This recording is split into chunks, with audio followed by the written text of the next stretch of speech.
Okay, Bucnover, episode 27. Daily overs are at 13, 13, and 2. Season win total at 12 out of 65. We got Game 2 Dodgers-Pirates. Back to our regularly scheduled programming with the Dodgers and the Pirates. Dodgers coming to lay the lumber up against the Pirates pitching. Bryce Wilson and Tony Gonsolin on the bump for the teams. A little bit of an show early on. And I want to know if is it time to get back to the Peters Wilson after one game. Also, I have in my notes here, no-hitter watch. Houston Astros, Minnesota Twins. Let's check in on that on the other side.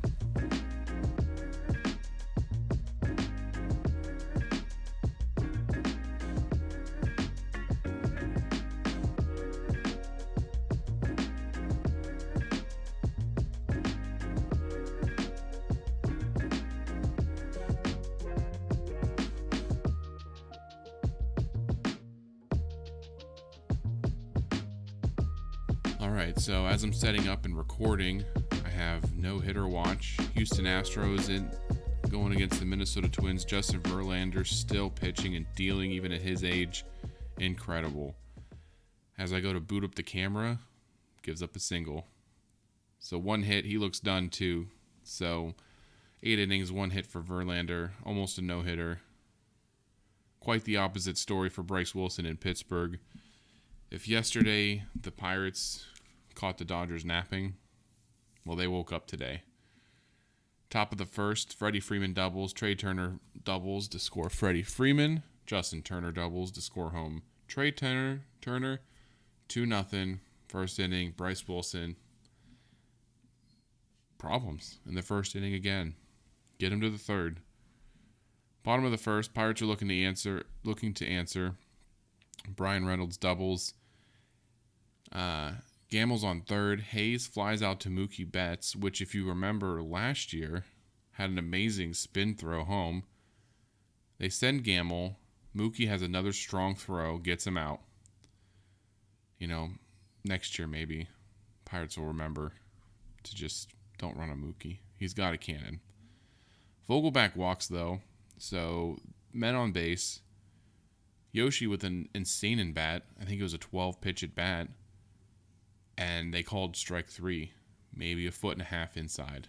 It wasn't the best strike 3. I don't blame Yoshi for that. That should have been a walk. It's just the Pirates can't catch a break against these umpires, it seems, the past couple days against the Reds and now here. But I don't really think with that really factored into the game. Just something to note. We go to the top of the third. Trey Turner singles, then steals. Max Muncy walks. Justin Turner doubles. That scores Trey Turner and Max Muncy 4-0. Rio singles, scoring Justin Turner 5-0. That's it for Wilson. 5 runs for him. They bring in Anthony Banda, and immediately Gavin Lux doubles. Austin Barnes doubles, scoring Rios and Lux 7-0. Then they put Bo Sulzer in. And Bo Sulzer's been a nice bright spot. 3 scoreless innings. We get to the top of the 7th. Muncy triples. Justin Turner doubles home Muncy 8-0. Bellinger doubles, scoring Justin Turner. There's 2 Turners. It screws me up every time. Bellinger doubles. That scores Justin Turner 9-0. And that is the Bucnover. We had the over-under at 8. 9 makes it an over. So, silver linings for this game. Edwin Rios home run, his 3rd on the year. It scores Bellinger 11-0. Bottom of the 8th, Chavis doubles. Hayes walks. Vogelback walks. Yoshi grounds into a force out 11-1. That's your final. So the over hits. The Pirates lose. 11-1 is the score. That's more in line with what people thought coming into this series. Yesterday, I think the Pirates might have caught the Dodgers napping a little bit, feeling pretty good after their sweep of the Cubs. So, joke's on the Dodgers, though. They scored all their runs tonight, right? Isn't that how it works? You can only score so many runs in a series. Ask the Cubs that. So there's no runs for the Dodgers tomorrow, probably. Pirates guaranteed to win. Wilson, I don't know if he's a starter. You looked at Peters, who had that rough bullpen outing, But then you also look at him when he's a starter for a couple innings. I think it works. Why wouldn't I think that do a hybrid thing? Peters and Wilson is your third man in the rotation, fourth man in the rotation. Start Peters, bring Wilson in the third. It seems to have been working. They tried to switch it up, I guess. This year is going to be a lot of figuring things out, where people stand, how people are playing.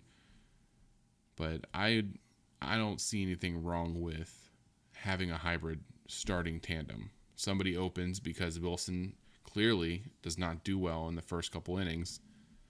And then you have Peters open, get through those innings. Wilson comes in, and he's ready to go. He's had his Red Bull or whatever he needs to wake up and start pitching well. But, it is the Dodgers, so it could also be a factor. That brings me to my next pitching point for Derek Shelton, managing this bullpen. I'm not sure why you're leaving Sulzer in there for 59 pitches. 4 innings. He had 3 great innings. Why wouldn't you bring in a fresh arm? I mean, I know you want to try to stretch a bullpen out because you got 14 days, so you want to try to pitch as few pitchers as possible. But, I don't know, 59 pitches, I mean, he didn't even leave some starters in that long beginning of the year. But, arms were still stretching out. I don't know. Like I said earlier, it's been a rough week for the Pirates and the umpires. The Yoshi strike through is horrendous. I don't really think it determines the game, though. Overall, just kind of a stinker of a game. You're going to have these, especially on, pup nights. Which, for me personally, not a fan of. But I know some people love the pup nights. It's not for me. Especially when it's a blowout and all they're showing are dogs and I'm trying to watch the game. That's a personal opinion. If you like the pups, that's fine. I'm not against it. Anybody of note? A lot of walks today. Gamble had a couple walks. Brian Hayes had a couple walks. Vogelback a couple walks. So, seeing a lot of pitches is good. But nothing really of note otherwise. Sawinski had a walk. 0 for 7 runners in scoring position. Yeah, kind of a stinker of a game. But, when it's the Dodgers and their payroll versus the Pirates and their payroll, you'll have that. Tomorrow's game, pitchers have not been determined, so we don't know. Max Kranick got called up, so it could be him. Let's see if they have the line posted without pitchers. That'd be interesting. Do pitchers matter to a betting line in sports? Yeah, they're not listing the game. So they're going to wait to see who the pitchers are. They do matter. All right, let's look at some bad teams doing well.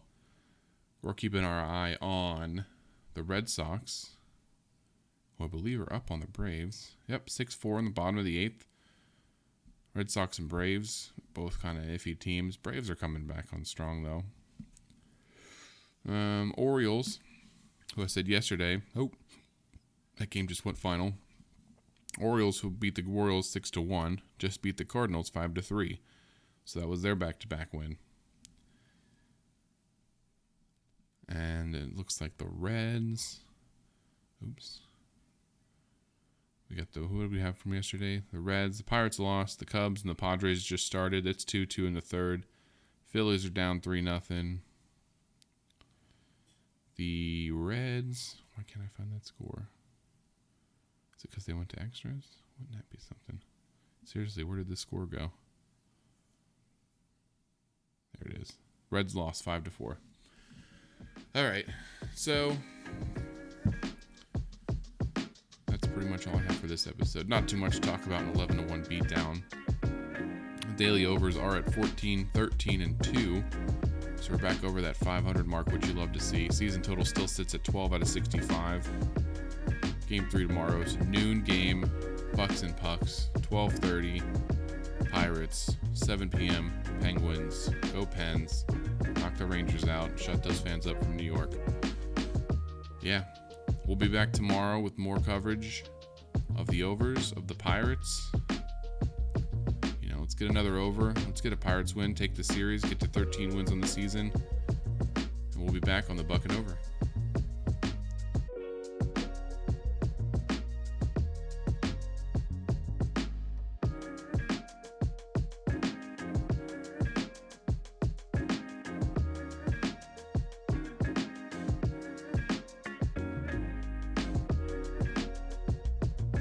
enjoying the Bucnover content, be sure to follow me over at Twitter at Bucnover, TikTok at the Bucnover, and on YouTube, The Bucnover, to follow along with your buckos all year long.